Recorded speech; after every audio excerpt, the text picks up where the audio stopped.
Olá, pessoal, tudo bem? Aqui é o professor Norberto Salomão, professor de História. E aí, prontos para vermos mais um pouquinho sobre civilização romana? Pois bem, falemos então sobre as consequências do expansionismo romano durante a República. Porque esse expansionismo romano, durante a República, ele teve consequências positivas e consequências negativas. E as consequências negativas marcaram a crise da República Romana. Atenção, estão aí atentos ao que eu estou dizendo? As consequências negativas do expansionismo romano marcaram a crise da República. Vamos ver isso mais de perto? Me acompanhe, então, no material que nós preparamos aqui para você. Ok? Vamos compartilhar nossa tela, ampliar aqui rapidinho, tá? Para você poder observar com tranquilidade. Joia! Muito bom. Olha aí, pessoal, logo de início, logo no início da República Romana, Roma começou a realizar um processo de expansão. Isso mesmo. Primeiramente ali na região do Lácio, onde havia aproximadamente 30 cidades-estado. E por que Roma conseguiu esse domínio? Porque Roma é herdeira da experiência militar e administrativa dos etruscos. Vamos nos lembrar um pouquinho que os etruscos dominaram lá no período da monarquia, 8 séculos, 7 séculos antes de Cristo, dominaram a região do Lácio, onde havia aproximadamente 30 cidades-estado. Roma era uma dessas cidades, e os etruscos transformaram Roma em sede do seu domínio administrativo, militar. Dessa forma, Roma acabou herdando elementos dessa cultura militar e administrativa etrusca. E assim que o domínio etrusco entrou em decadência, entrou em declínio, qual das cidades-estado prevaleceu sobre as demais? Roma. E Roma partiu para um processo de expansão. A primeira fase do expansionismo romano, aqui está, olha, entre os séculos 5 e 3 a.C. Então, primeira fase do expansionismo romano, ali na Península Itálica, região do Lácio, e depois dirigindo-se ao sul da Península Itálica. A partir do século III, nós vamos ter uma guerra entre Roma versus Cartago. Cartago, uma colônia fenícia, que detinha um domínio comercial na região. O expansionismo militar e territorial romano entrou em choque com esse domínio comercial cartaginês e ocorreram as guerras púnicas, divididas em 3 etapas. E, ao final dessas guerras púnicas, Roma conquistou, Roma dominou grande parte do mundo mediterrâneo. Dominou a orla do mar Mediterrâneo, que ficará conhecida como Mare Nostrum. Muito bem, vamos avançar, vamos aprofundar um pouquinho nesta temática. Olha aqui, pessoal, guerras púnicas, Guerras púnicas. De quando a quando? As guerras púnicas elas ocorreram entre 264 a 146 a.C. Então, aqui está, Guerras púnicas. E aqui a datação, olha, 264 a 146 a.C. Muito bem. O que foram as guerras púnicas? Foram guerras entre Roma versus Cartago. E aí você vai se perguntar, afinal de contas, o que era Cartago? Cartago era uma colônia de origem fenícia. É bom lembrar que o conceito de colônia na antiguidade não é o mesmo que na Idade Moderna. Na Idade Moderna, depois daquele processo de expansão marítima, a metrópole vai exercer total domínio sobre a sua colônia.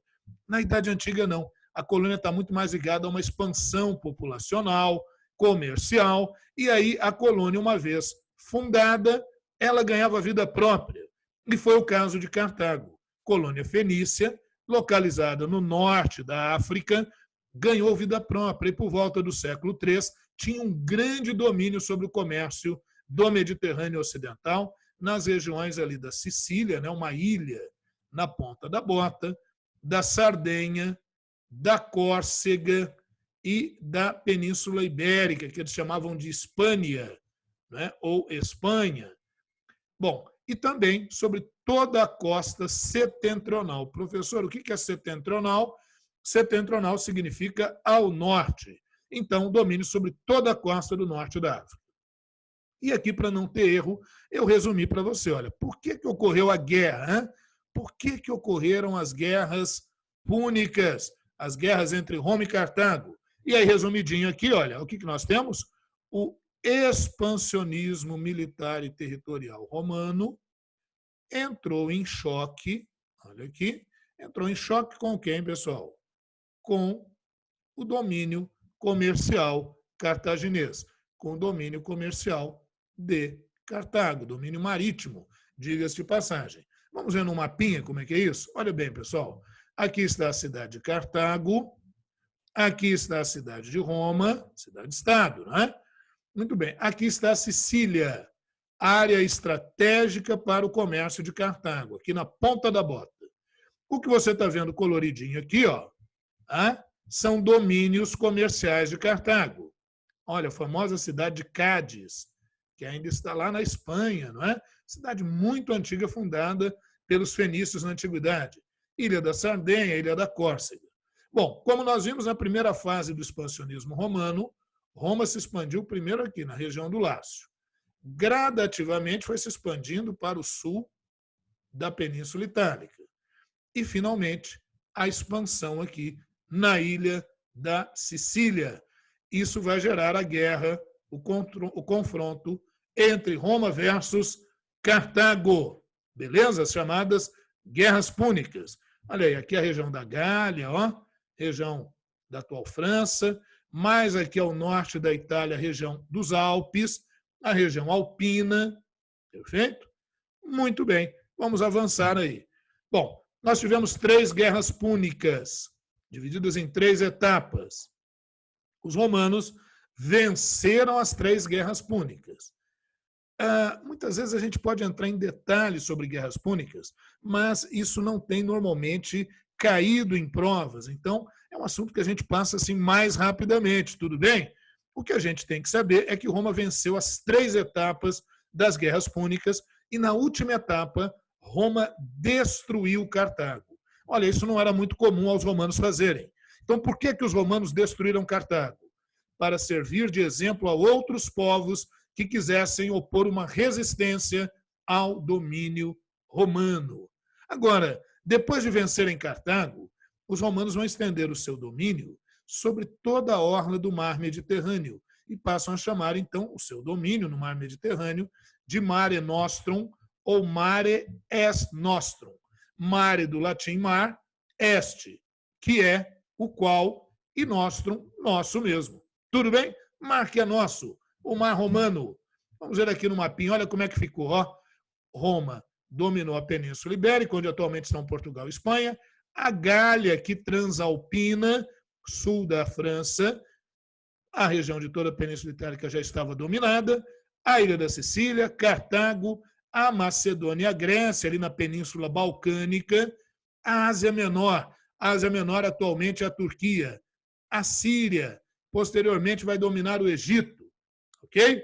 Muito bem. Então, olha o que aconteceu.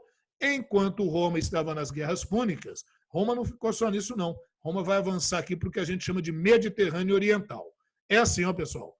A partir dessa área da Grécia, o que estiver a oeste é Mediterrâneo Ocidental.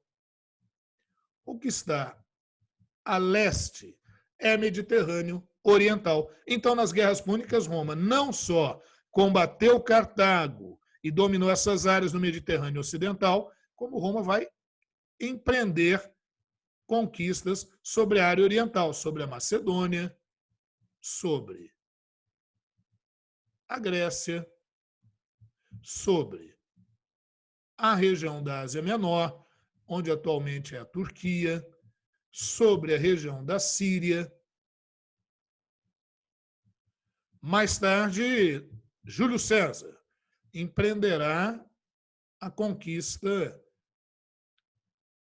do Egito e vai consolidar também o domínio sobre a região da Gália. Perfeito? Muito bem, então aí você tem uma noção, acho que bem clara, da expansão romana nesse período. Okay? Vamos avançar um pouco mais. Então, aquilo que a gente estava falando. Ó. Ao mesmo tempo em que estava envolvida nas guerras púnicas, Roma também vai avançar sobre o Mediterrâneo Oriental. Os reinos helenísticos. O que é helenísticos? Aqueles reinos que foram fundados lá pelos macedônios de Alexandre o Grande. Quando Alexandre morreu, no século IV a.C., seus generais dividiram seu vasto império em vários reinos. A gente vai chamar de reinos helenísticos. Então, Roma vai dominar a Macedônia, os romanos vão dominar a Síria, a Ásia Menor, o Egito e a Gália Transalpina, como eu mostrei no mapinha anterior para vocês. Tudo bem? Vasto domínio romano chamado Mare Nostrum ou Mare Est Nostrum. Agora, a nossa pergunta é o seguinte: esse expansionismo romano, ele foi positivo ou foi negativo? Foi uma faca de dois gumes. Teve aspectos positivos e aspectos negativos. Vamos observar isso aí. Bom, olha, o domínio romano, vasto domínio romano, não é? Que você tem esse Mare Nostrum, olha aqui, olha as regiões por onde Roma foi se expandindo, né? E aí, isso teve aspectos positivos e aspectos negativos. Vamos observar inicialmente os aspectos positivos do expansionismo romano, ok? Olha bem, o óbvio, né? Aumento de territórios. Roma está se expandindo, vai aumentar os seus territórios. Enriquecimento material e cultural de Roma. Pessoal, por que o enriquecimento material e cultural de Roma? Porque à medida que Roma avançava, Roma vai conquistar riquezas, territórios e, principalmente, a tributação sobre os povos conquistados. Então, enriquecimento material. Nessa tributação, além de ter que ceder bens materiais, os povos conquistados também tinham que realizar o trabalho militar, o serviço militar obrigatório. Tivemos também o enriquecimento cultural, porque Roma é uma verdadeira esponja aí na antiguidade. Roma foi acumulando e absorvendo a cultura de outros povos, destacadamente dos gregos. Aumento do contingente militar, é isso. À medida que Roma vai avançando, aqueles povos conquistados tinham que prestar o serviço militar. Mas eu faço a observação aqui, ó, apesar de que, posteriormente, apresentará problemas para a organização do Estado romano. Por quê? Porque vai se compor um exército extremamente heterogêneo. O exército romano vai ser constituído, em sua maioria, por estrangeiros. Isso vai gerar problema lá na frente. Mas, a princípio, foi importante para garantir a continuidade do expansionismo e, portanto, do enriquecimento de Roma. Aumento do número de escravos. Esses escravos oriundos das guerras, das conquistas, porque a escravidão por dívidas ela já tinha sido eliminada lá no século IV pela lei Licínia Sextia, né? Então a gente já não tinha mais nesse momento a escravidão por dívidas. E a escravidão era a base para a produção econômica em Roma. Porém, eu faço aqui também a observação, né? Posteriormente, isso levará a problemas, porque esses escravos em grande número vão começar a lutar pela sua liberdade. Revoltas de escravos, revoltas sociais, tensões sociais. Muito bem. Agora, vamos observar os aspectos negativos do expansionismo romano. Olha, agora fatores negativos, e aí logo de início eu coloco aquela observação. Hein? Olha, esses fatores negativos do expansionismo, eles contribuíram para crises que marcaram o final do período republicano. Marcaram o final do período republicano. Ok? Por que, hein, pessoal, marcaram o final do período republicano? Porque vão gerar crise, né? Porque vão marcar crises aí no período. Né? Crises no período. Maravilha? Olha bem, pessoal. Então, o que teria levado a essa crise? O aumento do número de latifúndios, em detrimento das pequenas e médias propriedades rurais. Quer dizer que, veja, à medida que esses indivíduos vão avançando, esses latifúndios, como eles têm uma produção escravista, essa produção vai ser bem mais dinâmica do que a produção familiar das pequenas e médias propriedades rurais. Esses proprietários pequenos e médios não conseguem concorrer, se endividam, né? E endividados, eles perdem as suas terras. E agora, sem terras, né? Perdendo as suas propriedades, eles vão se tornarem indivíduos empobrecidos, miseráveis ali no campo, e aí eles vão para as cidades. Então, nós vamos ter um processo de desordenado êxodo rural. Aqui, ó, desordenado êxodo rural. Esse desordenado êxodo rural vai ser marcado por uma massa de miseráveis marginalizados, os chamados proletari. Né? Por que proletari? Olha bem, essa partezinha aqui, ó, prole, filho, aquele cara que não tem nada, a não ser filhos. Isso vai gerar o inchaço ou, olha um outro termo, hipertrofia das cidades romanas, favorecendo um quadro de fome, de doenças e de constantes revoltas populares. Tudo bem? Tudo bem para a gente que está entendendo aqui, mas lá para a República Romana a crise é intensa, né, amiguinhos? Muito bem, olha, o aumento do contingente militar foi importante, não foi? Lembra que a gente falou? O aumento do exército? Mas há um problema. Esse exército se tornou um exército muito heterogêneo, porque ele era feito por meio da incorporação de populações dominadas por Roma. E qual que é o problema da heterogeneidade desse exército romano? É que nessa heterogeneidade do exército romano, o soldado ele vai ser mais fiel ao seu comandante do que ao Estado. Assim sendo, o exército romano será o exército dos generais. E esses generais ambicionavam o poder. Como esses generais têm seus exércitos, eles vão usar essa força militar na disputa por cargos políticos, o que acabou gerando o quê? Guerras internas e anarquia militar. Entendido, pessoal? Pois é, não bastasse isso, esse enriquecimento do Estado romano atiçou a cobiça das autoridades, favorecendo um quadro de corrupção, inclusive corrupção de quem? Dos senadores. Bom, aí vai estar tudo perdido, porque os senadores são os guardiões da República. Se os guardiões da República estão se corrompendo, significa que essa República não terá, a partir daqui, vida longa. Isso marcará o fim da República Romana. E aí, pessoal, conseguiram entender? Foi clara aí a nossa explicação? Eu espero que sim. Você observou aí consequências do expansionismo romano durante a República.